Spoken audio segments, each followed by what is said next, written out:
Okay, you can begin now. Okay, welcome everybody to the Nominations and Elections webinar. My name is Jacqueline Wilson. I am the New York State Outreach Coordinator, and we're glad to see that you've joined us for this very important topic. We do have a number of slides to get through, so I hope you would bear with us and allow me to complete the presentation. Kindly mute your phone or your internet so that we don't have any background noise to interfere with the presentation. And at the end, if you have any questions at all, please feel free to put them into the chat question, and Jane Harsh, one of our vice presidents in New York State PTA, will be helping us out by taking those questions. With that, I think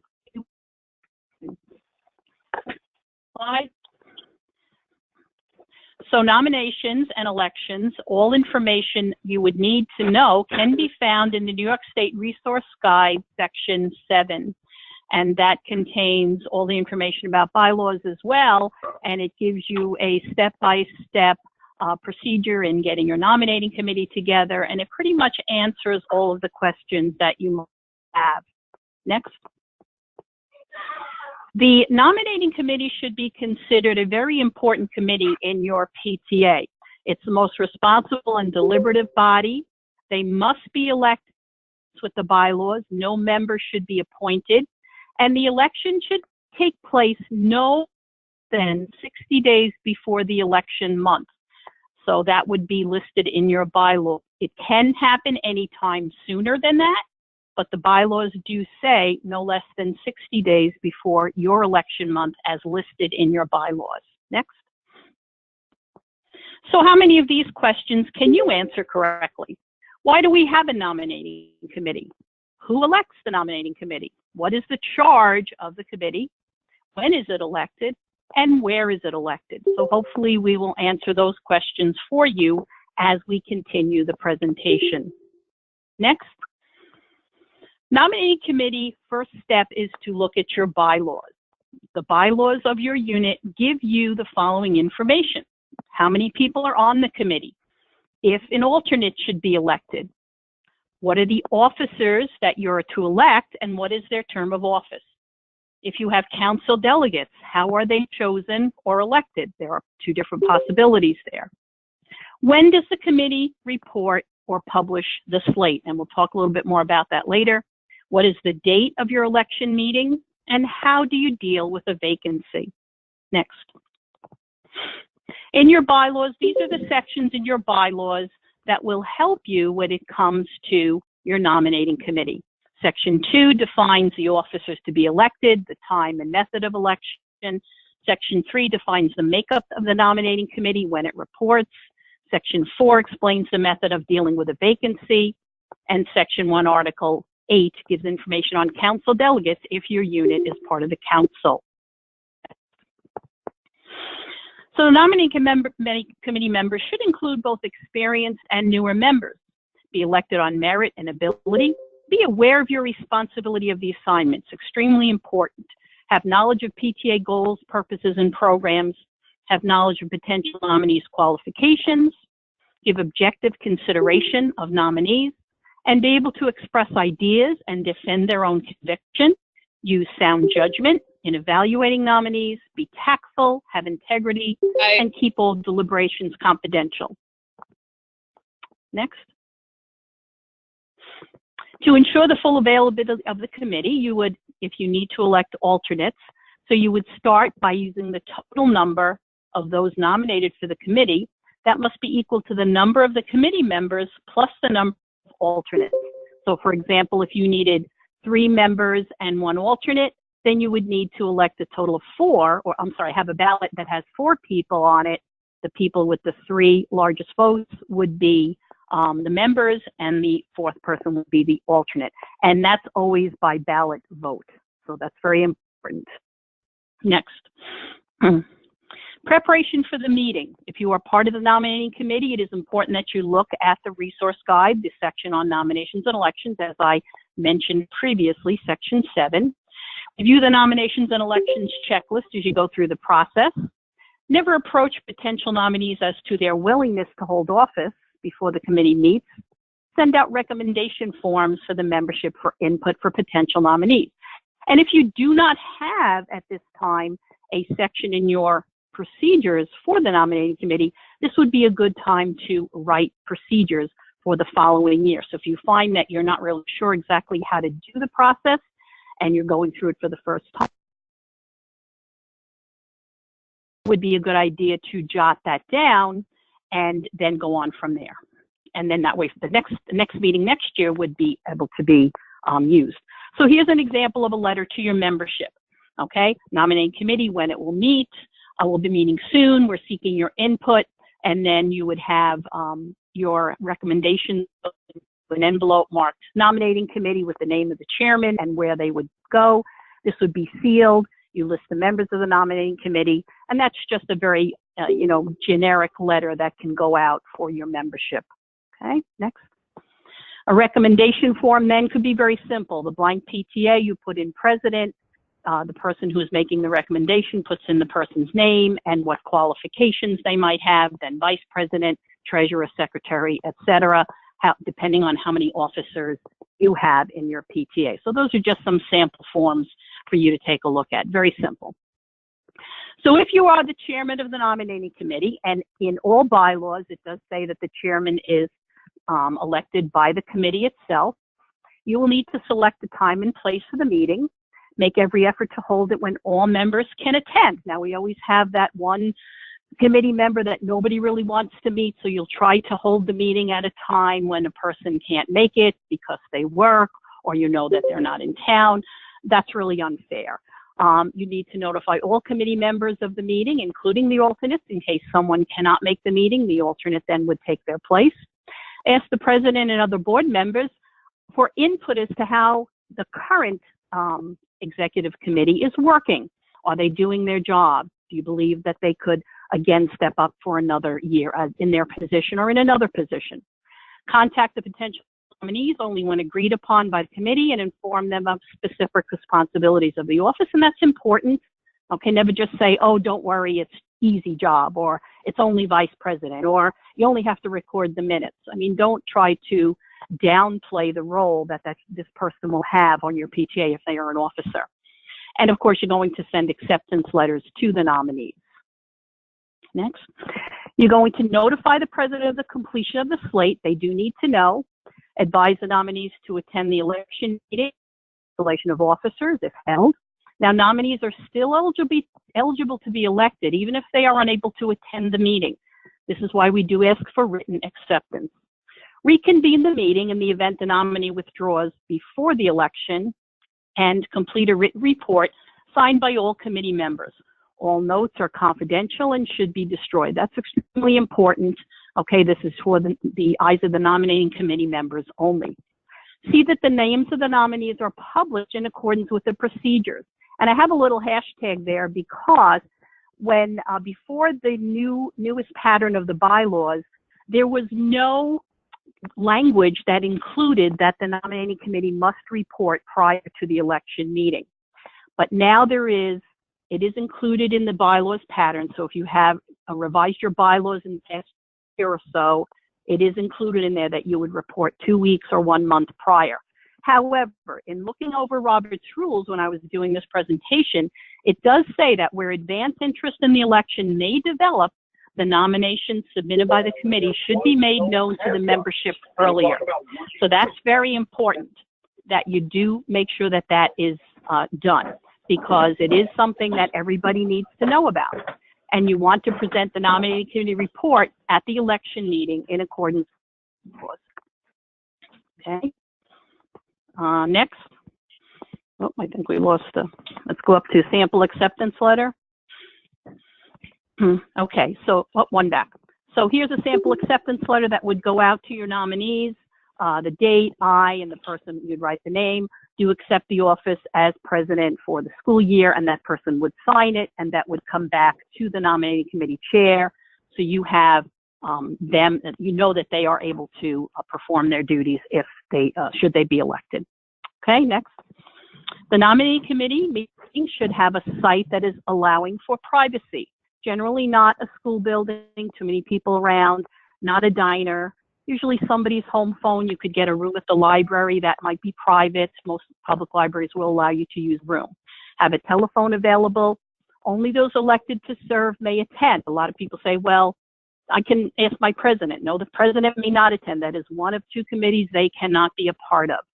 Superintendent, principal, administrator may only attend if they are an elected member. So if you say, well, the principal really wants to hear what we're doing, not unless they are an elected member of that committee. That's very important. You should have bylaws, job descriptions, and eligibility lists, if you have them for your PTA, and discuss the definition of a good leader. Next. The criteria. Consider each one carefully. These are very basic. The person must have some sort of experience in PTA. You know, do they work well with others? Are they fair and objective? And they should have done a good job carrying out responsibilities, whatever they've done, whether it was a committee chair or working on a committee or being an officer. There's a lot of things that you can look at in terms of how well they've worked with others and how much they've really meet the needs of what your PTA is all about. Next. Consider the kind of leadership that will best achieve the aims of the PTA, okay? Remember, you have to review the tenure of incumbent officers to determine their eligibility for that term in the same office or in another position. All officers' terms are for 1 year unless specified otherwise in the bylaws, and no person must be automatically nominated for a second term. Remember, you are eligible, not entitled. That's important. Avoid reshuffling officers. This does not help your PTA. It leads to you get to a point where eventually you run out of people who are willing to serve. So think carefully about possible nominees, their qualifications, and their ability to work well with others, and if they have the time to do the job. Next. Jackie, You nominate one. Go ahead. Jackie, I'm going to interrupt for just a moment and ask that everybody please mute their phones so we don't have any interruptions. That would be great. Thank you. Thank you. Okay, you nominate one person to serve in an office, develop a tentative slate of officers with possible alternatives. Unanimous consent is desirable. Avoid putting a past president into a vice presidency, and sometimes units will do that. They will shuffle. President, vice president, next year it's vice president, president. And remember that a vice presidency is a place where a person can learn the job of president. So it is a very important position. And by not putting in new people, you are not fostering leadership, and that can lead, unfortunately, to some very serious problems for your PTA moving forward. And again, keeping all deliberations confidential is important. The contact should be made by the chairman, hopefully while everybody is sitting at the table, but if not, then the chairman will inform the rest of the committee if they cannot get into contact with the person, whether or not that person who they've chosen has said yes to the office. And try not to talk a reluctant nominee into running, and never ever downplay the role the person has to have on the PTA. If they are an officer, there are a lot of obligations, and no matter what that office is, the person needs to know that they need to be able to be counted on in order to help their PTA. Okay, reporting, the acceptance letter should be sent to each individual. I showed you that before and returned to the chairman. A written report completed and signed by each member of the nominating committee, and that would be presented at the election meeting by the chairman. Okay, and that you would check your bylaws for information on when the report is published or presented. And the nominating committee is discharged when its report is presented, and we'll get into the actual election meeting in a little bit. Resignations. If a nominee resigns before the election, okay, for example, you say you chose Jane for president, Jane's husband gets a job out of state, she is not able to take the office. If it happens before the election meeting, then the nominating committee would reconvene to find a candidate to fill that office. If the new officer resigns after the election, same thing happens. Jane is elected as president, and then her husband gets a job out of state and she's leaving. Then you would have a special meeting called to have the executive board fill the vacancy in accordance with the bylaws. So there's two different ways to handle a resignation. Do's and don'ts. Do consider membership a privilege as well as a responsibility. Strive to select qualified people with the skill, personality, enthusiasm for the time. Keep deliberations confidential, very important. tell prospective nominees exactly what the job entails, and consider new people on their strengths and abilities to help your PTA grow. Again, avoid that reshuffling of officers. You want to try to foster leadership, and the way to do that is to bring on new people whenever possible. Next. Don't consider it an imposition on your time. I've heard that from people that, oh, don't worry, it's only one meeting, it's no big deal. That couldn't be further from the truth. Don't nominate people only because they're your friends. Don't tell tales outside of the meeting room. That can be very hurtful when people hear, well, do you know what she said about you in the nominating committee meeting? You really should not be doing that, because think of it if the tables are turned and it's someone talking to you that way. Don't say it's not a big job or reject someone because they look different, dress different. Again, that gives the impression of PTA as a clique. Calling the election, okay? In order to make this official, we have to have an election. So check the bylaws. The month of the election can be March, April, May, June, depending on what your unit says. When it will be held, how many days notice is necessary, and again, the bylaws will indicate when the nominating committee report is to be published. I still have that procedures bylaws piece in there because not every unit has changed their bylaws over to the new requirement that the report must be published either 2 weeks or 1 month prior. At the election meeting, the presiding officer, generally the president, would call up the nominating committee chairman to read the report of the nominating committee. If there is only one nominee for an office, election can be by voice vote. Okay? Now, there's a couple of caveats here. Depending on the bylaws, the presiding officer will either A, ask for further nominations from the floor, one at a time, okay, if your bylaws allow for that. So that the president would say, for the office of president, we have Jane Doe. Are there any further nominations for the office of president? Hearing none. All those in favor of Jane Doe for president, please say aye, aye, and you have elected Jane Doe as your president. Or if your unit has the clause in your bylaws that says any person who would like to run for an office must let the nominating committee chair know no less than 2 days prior to the election meeting, then the president would say, ask the chairman, have you received any intent to run requests? And if so, okay, in that case, then you would have to go to a ballot vote. Because if you have anyone who wishes to challenge the person that the nominating committee nominated for president, now you have 2 people for one office, it must be by ballot, okay? Okay, next. The presiding officer asks for nominations from the floor. They can be made by any member at the election meeting. If there are additional nominations, the election must be by ballot. If the nominating committee was unable to fill an office, you would take nominations from the floor and proceed with a vote if necessary. And if the office is not filled at the election meeting, it becomes a vacancy and is filled by a vote of the executive board.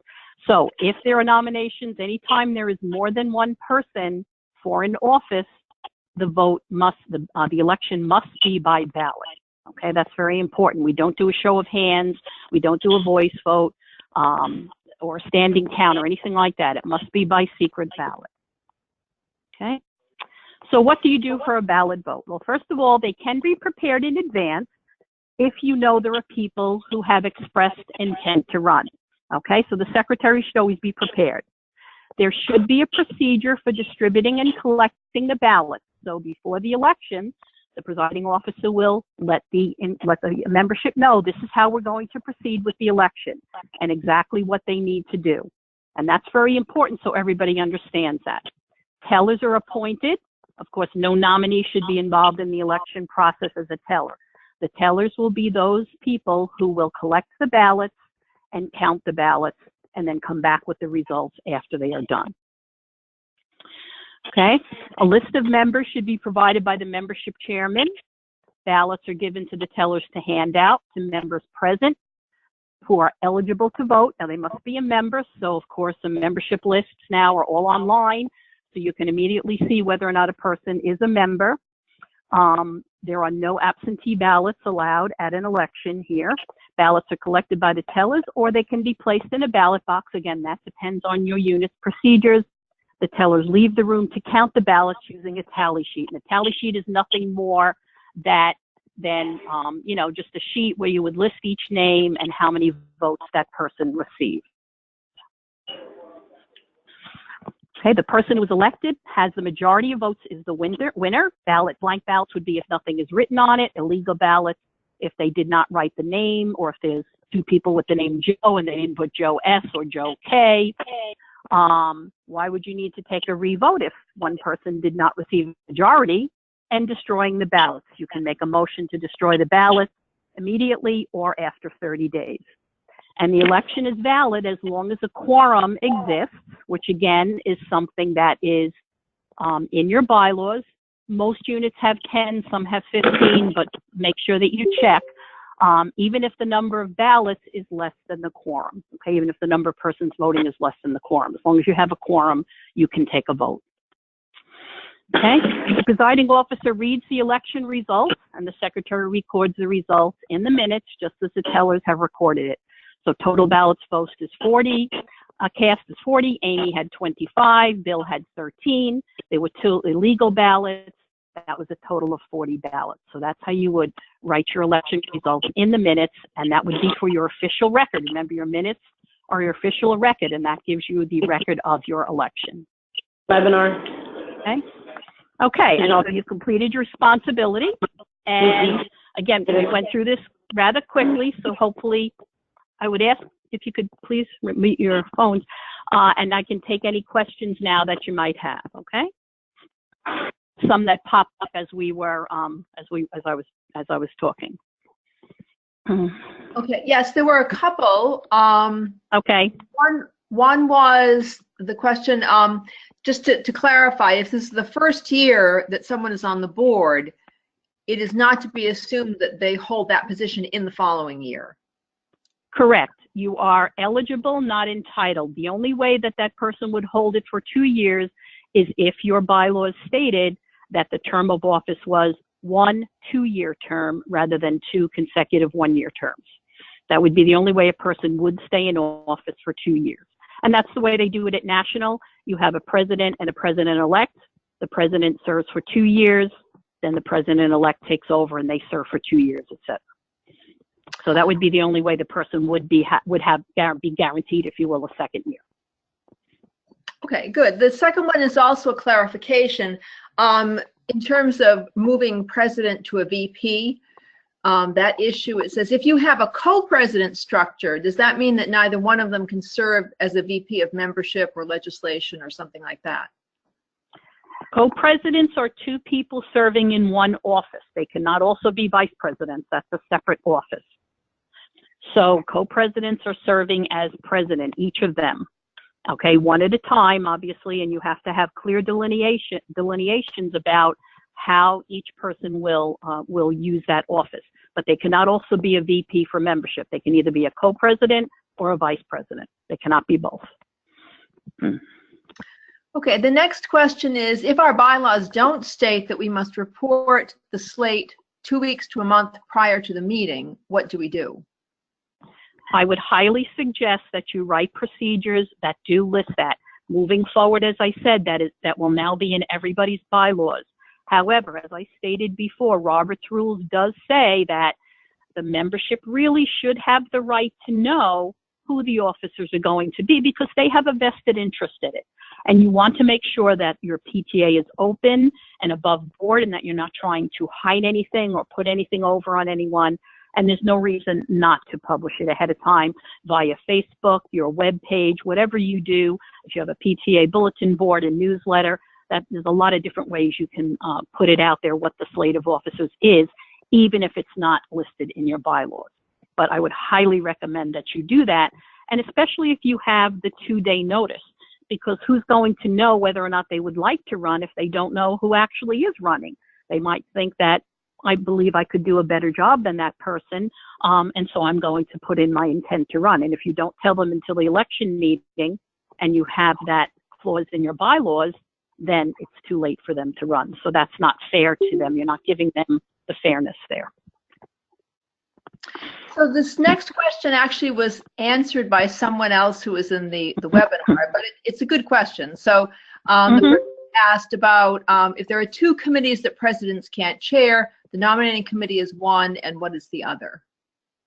The other is the audit committee. They cannot be part of either of those committees. They cannot be part of the nominating committee or the audit committee. And generally, the president does not chair any committee, but they are definitely a part of any committee. Okay, that's why you have committee chairs. But the president can be present at those meetings. They don't have to be, but they certainly have the right to be, except for audit and nominating. Okay, then we have a question. What do you do if you have an officer who is extremely negative, does not work well with others, and bullies other officers? Can you tell the nominating committee about this officer's actions? I would suggest that you send in a recommendation. I mean, recommendations are anonymous. You don't have to sign them.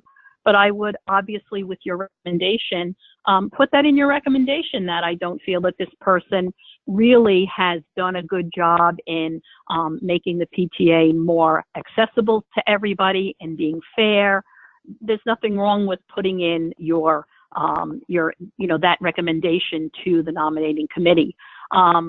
It's difficult, but in the long run, you have to realize that the success of your PTA is going to rely a lot on how well your officers work with the entire membership. And if they cannot do that, then people are going to be turned away from your PTA. And who is it going to be hurting is the children, of course. We're doing this for all kids. And we certainly don't want to have them lose out on anything that we can do for them, whether it be advocacy or fundraising or programs, arts and ed, et cetera. And if you don't have a PTA that can function, in a good way, then that's going to be negative impact on the kids. And I wouldn't, then hopefully would not want her to be nominated again, that person. I have a question. Sorry, I think you just covered this, but I just want to clarify that I understood correctly. You do recommend publishing the slate before the election meeting? Like yes, posting it? Yes. Yes. Okay. Posting it, and however your PTA would normally post information. Like I said, if you have done your bylaws in the last year or so, it is in the bylaws. So it is in the bylaws currently, the new bylaws pattern. If your bylaws are older and are not up for renewal yet, I would definitely suggest it, because it is a way to show everybody, if anybody has an interest in the election, which they should if they're a member, who exactly the new officers are going to be and whether or not they would like to, put their name in as a potential nominee. Okay, great. Thank you. Sure. And this is a related question, which says, can the nominating committee report be released to the membership earlier than stated in the bylaws if the committee is done with their work? Sure. I don't see why not. That would be up to the president and the executive committee to decide. But if they are finished and they have it, it says at least 2 weeks or 1 month, but certainly they could publish it as soon as they have the slate complete.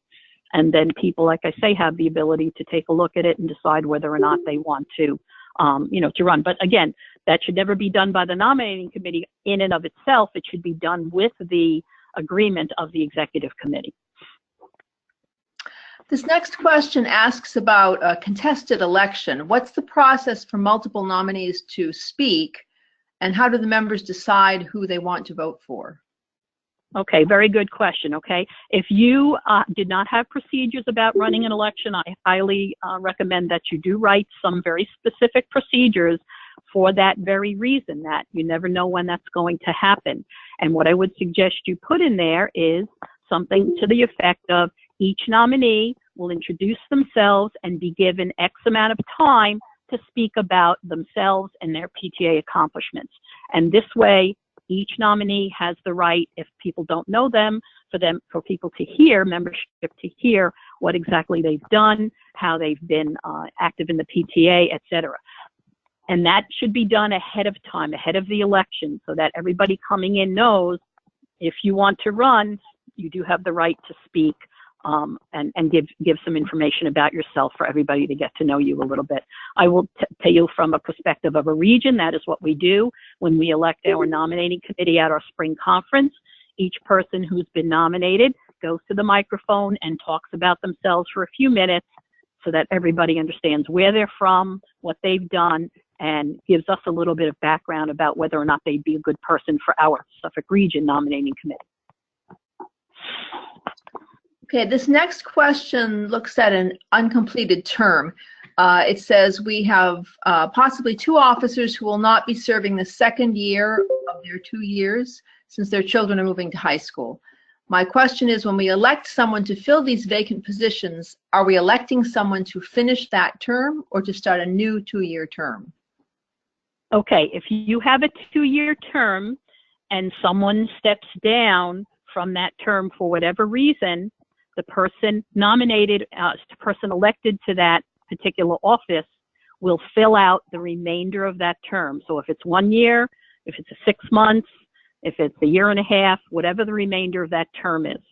Okay, so they will fill out the remainder of that 2-year term, if it's a 2-year term. Okay, so that person elected would fill out the remainder of the 2-year term. Hi, I just have a question regarding procedures. We have procedures in place, but we would just like to know who would be responsible or included in amending the procedures. Your executive board amends and approves your procedures, and that can be done at any regular executive board meeting, okay, with 2/3 of a vote or with a majority vote if you have presented the procedures within 30 days. So in other words, you want to amend the procedures for a nominating committee. So if you have a committee, or you can form a committee to that effect of members, they come up with some procedural changes. You can bring it right to the executive, right to the executive board at that meeting, and you talk about it, you debate it, and then you vote on it, but it must be approved by 2/3 of the executive board in order to be approved as a procedure, okay, if you do it at that meeting. So if we had an executive board meeting and we spoke about some amendments that needed to be made and then voted, that would be sufficient qualifications and standards to. Yes, as long as 2/3 of your executive board agreed to the changes, then they can go into your procedures, yes. Okay. And I have one other question. If a person, we have a co-president situation in our school, and we'd like to know if somebody has an intent to run for the co-president position, are they running for one position, or can they, do both? Are they running against both co-presidents, or can they say, I'm only running against one of the co-presidents? Generally, a president is one office. When you have co's, it is 2 people serving in one office. So you cannot nominate co-presidents from the floor. If one person wishes to be a part of that, they would be elected as president. So you are technically voting for co-presidents or a single president. It is not a choice of 3 people and the highest 2 get the co-presidents. No. I see. Normally a nominating committee should only, try to get a president. If they cannot, then they nominate co-presidents. You cannot nominate co-presidents from the floor, but if someone wishes to, they can run as a single president from the floor. And then those 2 co-presidents that were elected or from the nominating committee would no longer be co-presidents. It would be that one person if they won the ballot vote at the election. Exactly. Right. Okay. Right. It is not a choice of 3 people. It's either 2 co-presidents or 1 president. Great. Thank you so much. Okay. Yeah, and I'd just like to remind people that we have been asking you to put your questions in the chat area so that we can take them in order, since we waited until the end to answer them. The next question is, does a departing president get to vote? And why can't the president get to be involved in very important nominations? What did you say? The first one does the what, did you say? Does an outgoing president get to vote? A president can vote in any ballot. Is that what you're asking me? A president has the right to vote by ballot. They generally don't vote on normally motions and things of that nature, business of the association, unless there's a tie. But absolutely for ballot, a president has the right to vote. Okay? On the election. Now, the reason you can't say they're not included in the nominating committee because they, like any other member, have the right to make recommendations for people who they think will make good officers. So they are giving their input. They have the right to make recommendations to the committee. Okay, the next question, can a person serve as both the corresponding secretary and a council delegate? I would highly recommend no. You really should not be serving as a council delegate is no longer an officer, okay? Recording secretary is an officer. Now you're asking an officer to also take another position on the executive board, which now you have one person in two roles, which is not fair to the person. It's not fair to anybody else out there who might want it. So if you're an officer, you generally should not be serving as a chairman or council delegate. That's really not something that you want to do. Remember, an officer is an elected position. In some cases, the council delegate may be an elected position as well, and even though it's not an officer, so no person can be in two elected positions anyway. So depend. Could also depend on what your bylaws say about how to choose the council delegate. Okay, this question is a clarification of one that Trudy asked before. I'm not totally grasping the clarification. So maybe you could pose your question directly, Trudy. Is she on? Trudy? No? She may have been off mute. Hello? Okay. Yes, go ahead. We're hearing you. Oh, okay. I was asking if you had mentioned something about the president not being able to, not to recycle officers, and the vice president shouldn't be assigned or elected to a vice president role. So if they've served their term as president or co-president, and now they are interested in serving in another capacity, like vice president membership or legislation, et cetera, they're not able to do that? No, I didn't say they're not able. I suggested it's probably not the best thing to do, because then you are just turning over the same people on your executive committee and not allowing new people, new leadership. Is it done? And sometimes, okay. Right, it's not that they can't do it. It's just that they do have a role as an immediate past president, as an advisor, as a person who should be there advising the newly elected officers. It's not that they can't do it, but it's probably not a good idea to foster new leadership. Gotcha. Okay, thank you. Okay. Okay, and a related question, can a position be repeated? For example, can a past president run for president again? As long as there has been at least 1 year when they have not been president, yes. And that happens when you have people who have children who have aged out, and then they have another child, and they come back to the unit. Now they were a past president. They can certainly be elected president again, as long as there was 1 year in between their prior service. So it does happen, and as I say, with the way elementary schools are, a lot of them are 1, 2, 3, and you do have people multiple times because of the way they have their children. Okay, they cannot do it more than 2 consecutive years. Okay. Okay, the next question is about the Nominating Committee. Say again, Jane, I missed you. It's about related to the Nominating Committee. And the question is to explain how the chair of the Nominating Committee gets elected. Once the Nominating Committee people are in place, they've all been elected by the membership, depending on whether they're part of the executive board or the general membership. Then they meet and they elect a chairman among themselves. So the Nominating Committee chairman is always elected by the committee. So somebody can step up and say, I would like to nominate, Susan for chairman of the Nominating Committee, and everybody can agree. It's just among the Nominating Committee themselves. Again, with the time limits, if elected and to a position, how long can one person hold that position? A position can be held no more than 2 years in one particular office at a time. So you either have 2 consecutive 1-year terms or 1 2-year term. So you are first vice president for 2 years. You cannot be first vice president again until there's a year in between when you have not been the first vice president, and then you could be elected again. So it's up to a maximum of 2 years, depending on whether your unit has 2 consecutive 1-year terms or 1 2-year term. So this question is a little complicated, but it says if someone was unable to serve their first year in an office and came back a second year to serve, does that first year count as part of their term? Or could they run again a third year since they hadn't actually served the first year?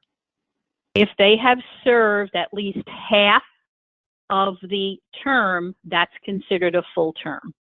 So in other words, they served for 6 months and then they left, that's considered 1 year. So they could come back and do 1 year immediately following.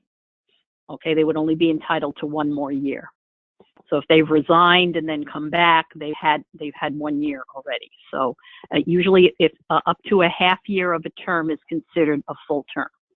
Girls! Okay, the next question is, when you allow candidates to give statements about themselves at the election meeting, should you give the general members a chance to ask the candidates questions? Girls! That would be up. That would be up to your unit to have procedures to that effect. If you choose to, and we do that at state when we have a contested election at New York State. No. Get ready for bed now. What is it? Excuse me, could just watch your phone there. It would be up to your procedures for your election to be in place that state that. We do that at New York State. We have the ability of questions to be asked of the candidates, and they answer each question. So that would be your procedures. If that's what your unit wants to do, then certainly that would be. I would put a time limit on it though, of course, because you don't want this to go on too long. Maybe 5 questions, or you do pre-printed questions or something, much like you do with Meet the Candidate Night, where you have pre-printed questions and then each person gets to answer those questions.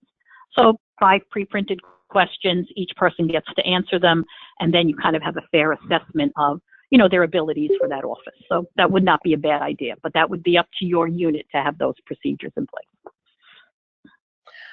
Then this is perhaps looking for more information about recruiting people, but this person says, I have to ask, do people really get this many people interested in holding board seats?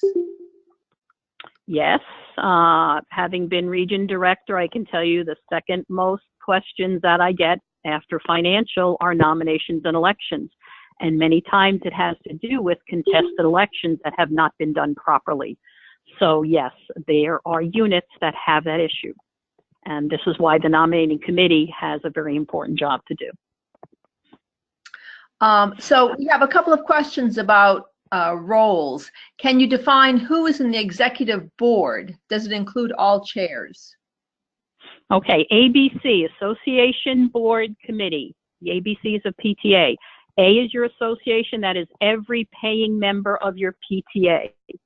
Teachers, parents, business people. B is your board. Your executive board is your executive committee, which is your officers and sometimes your immediate past president, and your standing committee chairs. If you have council delegates, they can be part of your executive board. They are part of your executive board. Your principal, your teacher liaisons, student rep, if you have a student rep, historian, those are all people who are part of your executive board. Your executive committee is only your officers, and if it's in your bylaws, the immediate past president. You can choose certain members of your executive board, such as I said, the president, teacher liaison, student rep, historian. Those can be added to your executive board, but generally it's your executive committee, standing chairs, and those and council delegates and others as chosen in your bylaws. Excuse me, I'm sorry to interrupt. I know we're supposed to be muted, but going with what you were just saying, I just have to ask you, what is the difference between the executive board and the executive committee? The executive committee is only your officers, president, vice president, secretary, whatever officers you have, and you have the ability to add the immediate past president if you wish. That is your executive committee. Okay, the executive board is all of those people on your executive committee, plus your standing committee chairs, your reflections, your PARP, your arts and ed, your hospitality, whatever committee membership. And if you add, additional people can be your principal, teacher liaison, historian, and council delegates are part of your executive board. Okay, thank you. Yes, because that going back to the council delegate and corresponding secretary. So your suggestion is that you should not hold 2 spots, but Yes. but it's not against any rules. Well, it is if the council delegates are elected, because that would mean you'd have 1 person in 2 elected positions, and you cannot have that. Okay, so Okay. if it's not an elected position, according to the bylaws, Right. then it's okay. But if it's an elected position, Well, it's not. It really shouldn't be okay. I don't know that there's any specific, and I would really have to check that for you. Okay. Because again, you're giving 1 person 2 roles. A secretary has a very specific role. A Right. council delegate has a very specific role. Now you're Okay. asking 1 person to do both jobs. So it doesn't make sense to do that. As I say, if they're elected, you can't do it. But Okay. if they're appointed by the executive board, now you have the executive board appointing one of their own. So that doesn't make sense. So, but I could get back if you want to email me. I can certainly, clarify that for you. Okay, I appreciate Okay. that. Thank you. No problem. Okay, we had several people asking about how they could get the earlier slides if they came in late, or get copies of them. Well, I guess you can explain that too. On Deb. the web, yeah, on the website, okay, on the New York State website, there was a section, if you go to leaders, and it'll say leadership webinars, just hit that, and it has today's presentation on there in a PDF format, so you can pick up those slides there right on the New York State website. Okay, so we have Or you can email me and I can send you a copy as well, so feel free. the next question is about the Hey, what is that email? What is the email? My email is outreach@nyspta.org. That's my email. Or you can pick up the slides, on the New York State website. Thank you. Okay. There's a webinar. Yeah, if you go back to the first slide, yeah. Mm-hmm. Okay, the next question, doesn't the nominating committee chair set the date and time of the meeting of the committee? So how would the chair be determined? Is the chair elected before the committee meets? Well, generally, after the nominating committee is elected at whatever meeting that happens, then you can get together for a few minutes and elect your chair. Or you can have a call or meet somewhere and just do that. You can email each other. But basically, after the nominating committee is set, after they've been elected, then they just meet for a few minutes after, or they can kind of step outside during the meeting and just say, look, we need to elect a chair, and do that. And that way, the sooner you have the chair in place, then the sooner you can get things moving as far as the process. Okay, the next question is, what is the difference between standing committees and all committees? Okay, this is a tough one. A standing committee, and this is again in your board guide, there is in the resource guide some things that delineate the difference. But basically, the standing committee is a committee that functions year-round. So in other words, your membership, that's a year-round thing. Your reflections, that's year-round. Your PARP, your arts and ed, those are things that are committees that run all year round. Your historian, which is, a historian, but it's also, you could be considered a committee chair. Special committees are those that you generally do for a short period of time. So a plant sale, for example, the person who's the plant sale chair, that's generally not a standing committee. Now, if you had a fundraiser or a Ways and Means chairman, that might be someone who handles your different Ways and Means events. That would be a standing committee. So there's a real fine line between what's a standing committee and what's not. However, if you can say that this person has a job to do pretty much all year long, that's considered your standing chair or your standing committee chair. Okay? So it's really up to how that person operates in your PTA. Some people might a different person do hospitality every month. So that's not really a committee chair. It's just people coming up and, bringing in hospitality. But if you have a person who is the person in charge of that, who gets people to bring things, and that would be somebody that's working all year long. So it's generally not a one event thing, but it's something that lasts, the entire year. Okay. It's a tough question, but read the guidelines in the resource guide as well.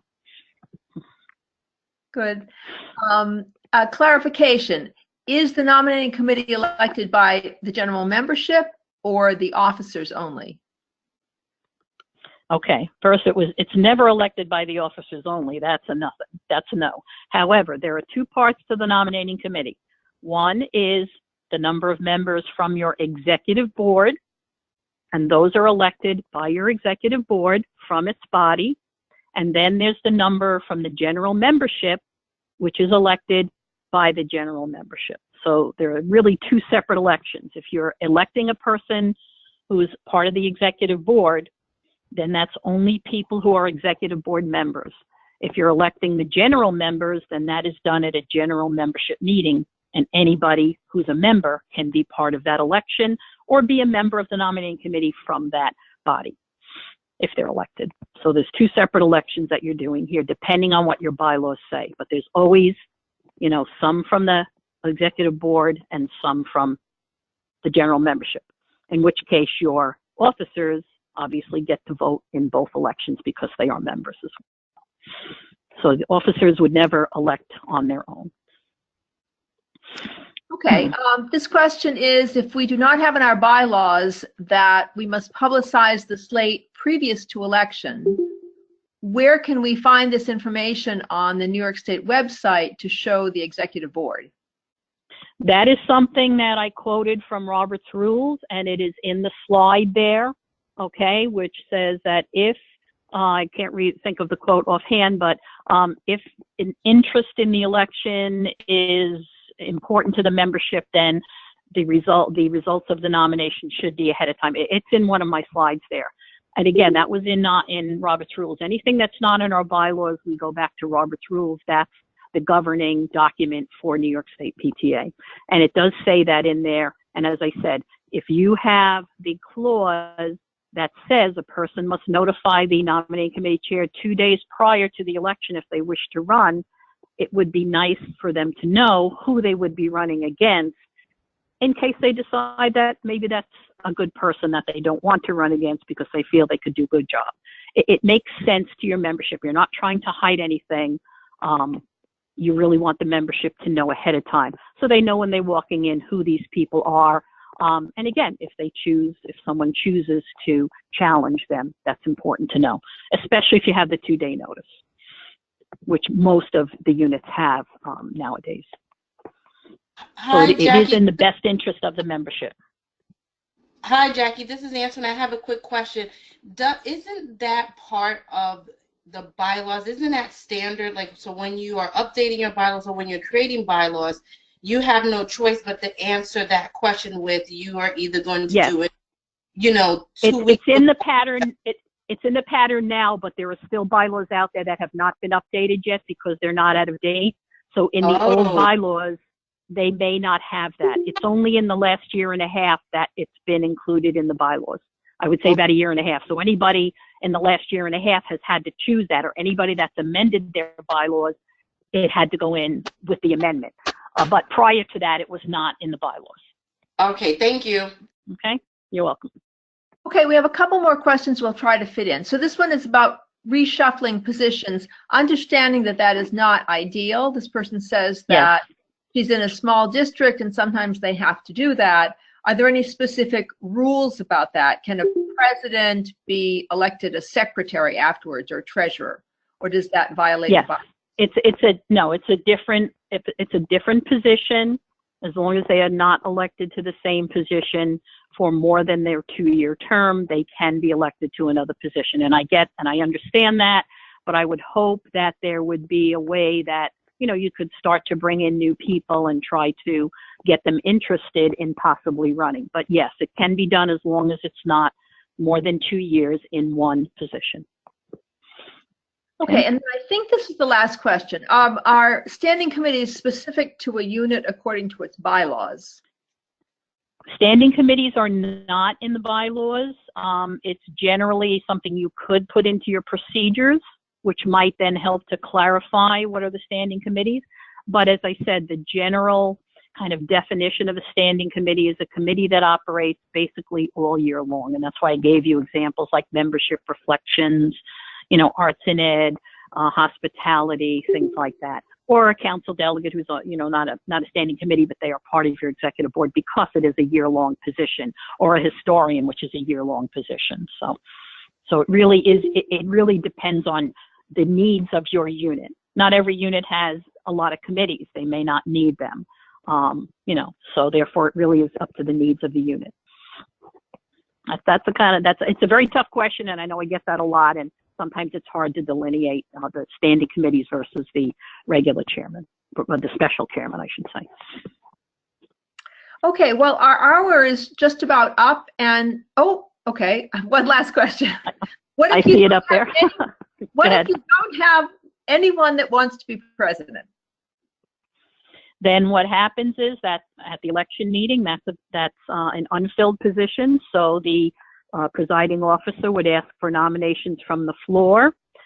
If nothing happens, then the first vice president would, or the vice president would step in and be the president until such time as the president is elected. And every meeting after that election meeting, the first order of business would be, we need to elect a president. And remember that you cannot operate without a president, secretary, and treasurer. Those are the three minimum officers. And if it's a choice between not having a viable PTA and, not having a president, well, I would hope someone would step up. It's a tough thing, but you just have to continue to try and get someone to step up to that plate. And I would say sometimes you can go to your region for help, and maybe they can come in and do a school of instruction with your membership in order to try and help, let someone know about what it means to be president, to maybe give them a little bit of an incentive to run. So I would not discount the fact that you can always go to your region. And any of you that have questions, certainly your region directors can direct you to someone in your region that can certainly help you with a lot of these questions. And by all means, they all do workshops on these, so I would certainly advise you to take advantage of the workshops on nominations and elections whenever they're offered at your region level. What happens in the event, like for a small district, no one wants to step up and be the president? Can the previous president take a third year or act until someone fills that spot, or no? Technically the bylaws say they can until a successor is elected, but they should not be serving in that position for a whole year. Because it does say they serve in their position or until a successor is elected. But normally it would be a vacancy, and then it would be filled by the executive board at an election. And in that case, the vice president would kind of assume the duties of the president until such time that a president is elected. But you have to remember that only presidents can sign contracts. There are many things that only presidents can do. So, if you're a vice president, there are certain things you cannot do that you do need a president for. So it is not advisable that the person takes the third year. Okay, and this really is the last question. What if no one wants to fill the treasurer role? Cannot have a unit without a treasurer. You cannot have co-treasurers. You can't have a secretary treasurer. So without a treasurer, your PTA cannot function. You need somebody who's going to be responsible for the fiscal health and well-being of the unit, and that's the treasurer's position. So it is important that you try to find somebody who can step up. Again, if they're intimidated by what it means, certainly go to other units, let them talk to their treasurers, bring in your region treasurer, ask them to speak to a person who might be interested and let them know exactly what it entails. Sometimes people just won't step up because they don't know what it entails. That's why it's important to give people the information of what they need to do and make sure they understand, what the job is in order for them to make an informed decision. Okay, well, thank you, Jackie. I think this has been really an information-packed hour. You wore me out. So many questions, but we really want to thank you for doing this, and thank all the participants who signed on this snowy and cold night to find out about nominations and elections. And again, you can find the entire webinar recorded on the leader page of the New York State PTA website. And there's a section there on webinars.